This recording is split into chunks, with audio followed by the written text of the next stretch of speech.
Hey, what is up, gentlemen and ladies? Happy German Apples Day. So, following the recent announcement of Kuja for Dissidia that everybody thought was gonna be Noctis, yeah, I'm sorry guys, you can go watch my video that I did on the whole thing, I'm not gonna recover that here, but basically, Square Enix decided to reveal a bunch of information having to do with, like, 5 different games, so I'm going to be trying to catch up with it with several videos, so if I fall a little behind, then, well, that's why. But today I basically figured I haven't talked about FF15 in a while, might as well make a video talking about all that. Now, in particular, there is 3 different articles that I wanted to talk about to you guys. 2 of them are kind of minor, and then one of them is the actually, I guess, sort of important one, or at least it talks about something that will be important. You'll see. So the first one actually has to do with Final Fantasy 15 being at the GDC 2017, also known as the Game Developers Conference, which will be taking place from February 27 through March 3rd. Now, we don't really know what they're going to be showing off here. All that they said was it was going to have something to do with the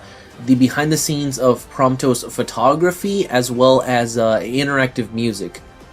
Whatever the hell that means. We should keep in mind that this is a game developers conference, you know, hence the name. So it only makes sense that they wouldn't show off anything really big having to do with, you know, content for the game itself. More so it would be stuff that you would want to show off to other developers and be like, hey, take a look at what we were able to accomplish with Final Fantasy 15. It's SIGGRAPH all over again, guys. But moving on to our next story, there was actually a new interview with Tabata, director of Final Fantasy 15, obviously. And the reason why I'm not really making a big deal out of this is because he didn't actually say anything new in this interview. It was basically just reinforcing things that we had already heard about in the past. Because screw giving them new information, let's just say the same stuff all over again, right? So, Tabata said that, you know, he was planning stuff with the multiplayer, you know, getting to play as the different party members, which obviously we already knew about. And he also mentioned the Gladiolus episode, the Ignis episode, and the Prompto episode that will be available as DLC that supposedly, quote-unquote, will have nothing to do with the main story of the game, although, you know,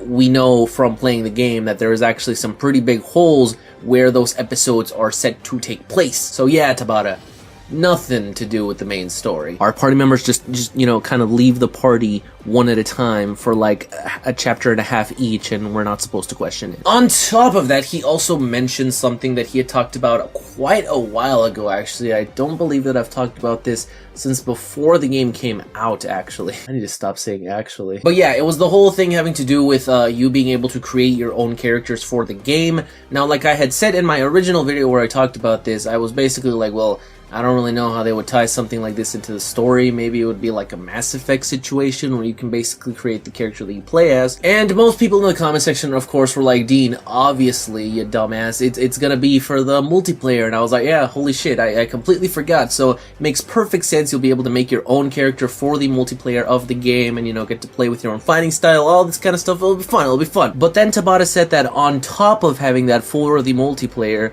he also wants to, in some way, shape, or form, implement the custom avatar, character maker, whatever you want to call it, into the story. Now, how the hell he is going to do that, don't ask me because I have no clue, but judging by Tabata's previous work with the, specifically with the cup noodles, I guess we can pretty much assume that he's going to do a good job of tying it in perfectly. It's not going to feel out of place at all. But in all seriousness, the cup noodles was actually pretty... This is pretty damn funny, I'm not gonna lie. He also mentioned the fact that he wanted to do something with the Final Fantasy 15 VR thing that, yeah, that's right, you guys remember that from the Afrojack? Yeah, you remember how they showed off the VR? No? You don't?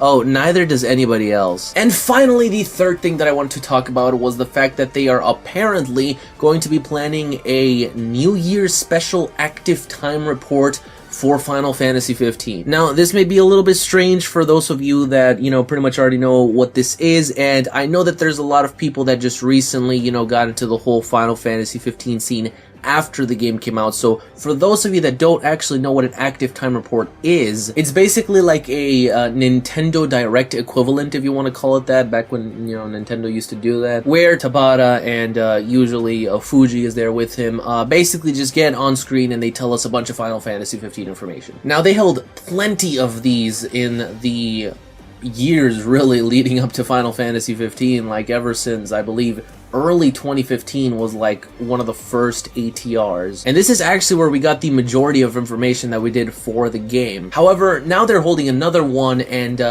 it's after the game already came out. Now, yes, obviously there is still stuff that they are going to be talking about regardless of the fact that the game already came out, like all of the DLC stuff that they have plans for it, and you know, who knows what else they're going to be doing. What I'm really looking forward to is for them finally revealing the Gladio and Ignis outfits available from the Rowan thing, because right now you can only buy Prompto and Noctis, and it's kind of bullshit, Square. No, in all seriousness, it would be cool if they did that, but I'm never gonna buy that shit because holy fuck, talk about overpriced. Fuck Apple, look at Rowan prices. But yeah, they're probably gonna talk about the whole mystery disc stuff, as well as, you know, maybe the character episodes, some of the DLC, some of the updates that we might be getting to look forward to, and all that kind of stuff, so it should be fun. Now, funny enough, they revealed the fact that there is going to be an ATR, but they didn't actually tell us when it was going to be, oddly enough. So we're basically gonna have a reveal for the fact that there's going to be an event with reveals in it, and then